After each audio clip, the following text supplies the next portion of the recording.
you're going to have to challenge yourself because you will get challenged by life, by a game, by business, by entrepreneurship. There are always going to be challenges to overcome. You have to love what you do every day because those days that are hard, those days that suck, that's where the magic is. You go do it and you get your work in anyway, because that's where you're going to find out who you are. That's where things are going to continue to happen. And you have to just love putting in the daily work because that's another token in the bank, if you will. If you're showing up, striving towards your goal, you have to really, really believe in what you're doing. And you have to have faith that it's going to work out. But you got to keep putting the work in because if you don't, it's not going to come to you. And it's just not, going to fall in your lap. And sometimes when you know that, all right, I'm going through it right now. This is tough. Let's just take an inch forward. Let's go an inch forward today. That'll be better than going backward. You don't want to go back. Not only finding your why, but finding that thing that you love to do. Find that thing you love doing.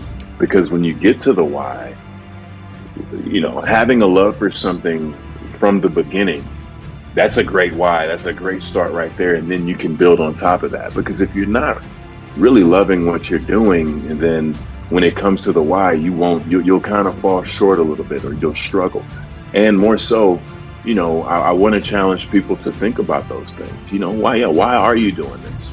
Just getting to that point of really thinking deeply. And that's one of the things that we say within the book as well, to think deeply. And you can get pretty deep pretty quick. I want to do X. Well, why? Because of Y. Well, why? Because of Z. And then, sometimes we'll get to a point where we can't even answer that question. But the question is the starting point, and the love is the starting point to get there. So when you get to those dog days of the day you feel that you can't do it, or you don't feel like doing it, or you just want to go away, the love of it, if you don't do anything, if you're doing something you don't love, you'll probably stop.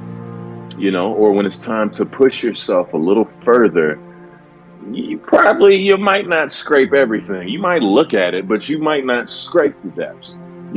It's disappointing to hear people, fall short because they said, oh, well, it was hard, or I got something happened, or, it's always a description of some obstacle, and I always tried to make sure that I had my why intact, but also to have the love first, because if you don't love it first, then, you're not going to get very far. A lot of adults and, kids sometimes too, going through that process of being a beginner is a frustrating process. And if someone is feeling frustrated, I say good job. That means you're working. That means you're doing something. A lot of people will think that they're supposed to play the guitar like Led Zeppelin as soon as they pick it up, and it's just not going to happen. It does not happen like that. You cannot cheat the process. You have to go from a beginner to advanced beginner, intermediate, so on and so forth. But, you have to be okay with knowing that, the word of the day, challenges, right, are going to arise, and you're going to feel like you suck and all of these things. That is totally normal. I think sometimes people need to know that feeling is normal. People just have to be okay. If you want to really go for something and start over, you have to be okay with being a beginner. And, I've had no problem with that. I've tried to really, really dive into it and put myself, submerge myself into being a beginner, and to love the struggle, love not knowing what's going to happen next, not knowing how I'm going to overcome this next thing, because I'm going to figure it out eventually, because I'm not going to quit. I love it when somebody tells me I can't do something. That's cool. It's like, challenge, game on. You know what I mean? And that always got me fired up too. And especially in athletics, that's definitely one of the huge motivators that I think a lot of leaders and coaches use, is that, they think that you can't do it. And that can fire you up. And you need that sometimes, especially on those days when you don't want to get out of bed. You do have to have that fire and that spirit to be able to go after something. You definitely can't attack the mountain without a running start. I do believe in that. I do think you do have to have some fire and some intensity. So in getting that, you use whatever fuel you can, as long as you're positive and working toward that goal. Like I keep saying, if somebody says something you didn't like and that fires you up, man, use it. Use it all day, every day. You take it one step at a time. I hate to be cliche, but you take it one step at a time, and you push through it. You find a way to get through it. Whatever you do, don't stop. When you hit that wall of being tired, that's when you're starting. Because essentially, what I learned from competing against the best was that every single game, we're knocking on that door. I mean, you're going to be the most exhausted that you've ever been in your life. And there's still going to be things that you have to accomplish. So you have to still be sound in body and in mind. And you still have to remember what the game plan is. What am I supposed to be doing right now? Because when you find, and through that is finding the why. So I always wanted to be successful. I wanted nothing more than to be a professional basketball player and be successful and win games and be like Michael Jordan and Kobe Bryant. I really learned after coming up short, losing in the championship in 2011. That internal voice, the good one, pretty much told me, oh, okay, well, that's what it feels like. And we really do have to get up, pick ourselves up, and get back on the horse. And it was devastating, going through a losing situation when you don't think you're going to lose, especially when it's on national TV. But one thing that I learned was, okay, that's what it feels like. That's what we're dealing with here. So the next time I'm scratching the depths and I'm pushing myself when I'm by myself in practice, I'm going to push a little more, because now I know what the real pain is. I thought I knew what pain is when I was working out. I thought I knew what pain is when I thought I was pushing myself. But then when you play 82 games plus preseason and, off-season workouts just to get knocked off the mountaintop, it hurts tremendously. And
one thing that did was taught me how to bounce back.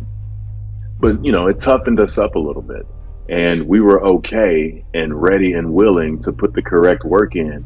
And when it's time to push each other or pull each other through situations when it gets hard, we're willing to do it, because we know that, it doesn't really feel good. One of the words I always like to use is perseverance. You have to have perseverance because, like I said before, not every day you're going to feel like doing what you do. You're not going to feel good every day. Every day your goal will not be accomplished like that.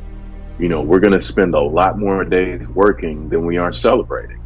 Eventually you're going to have that perseverance to be able to have the toughness to keep going.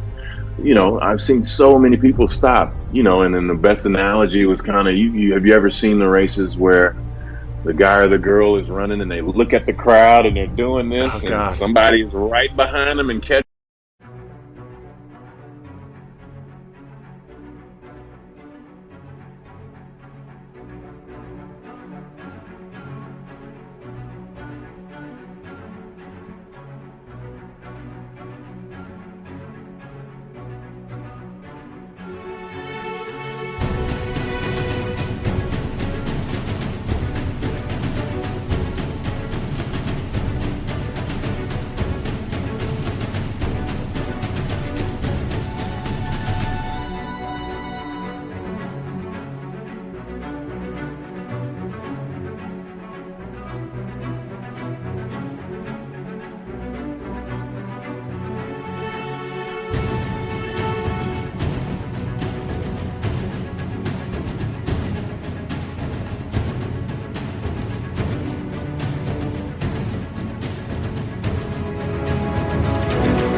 That's kind of like the analogy that I like to use because I've seen so many people stop short. If you're frightened, that's fine. If you're scared, that's fine. You eventually have to rise to the occasion. Rise to the occasion because when you practice, you have to put yourself in those moments continuously, over and over and over, so that when they come, you just do what you've done. And to give myself confidence to say, hey, I've been here before.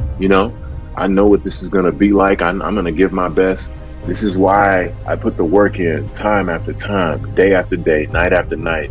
So when and if that situation arises, I can trust myself. I know that I can be confident because I know without a doubt that I've done what needs to be done. I'm confident, and you can be brave about that and go into it and be confident. In the heat of competition, when you really, really want something, you're going to be tired sometimes. And there might be a loose ball that you have to get. And you can't really think about how tired you are. And in the daily practice of pushing yourself, you have to know how far you can go. I had this coach. We would have to run a mile almost pretty much 3 times a week. And it was so hard because after that first lap, you get that little person on your shoulder saying, please just stop. Can you please stop so that we could just stop? And in getting through that, sometimes you find out like, wow, I didn't feel like doing it today, but I ran my best time, or I kept going and I had more left in the tank than what I thought. You don't want to put limitations on it. You want to push the limitations daily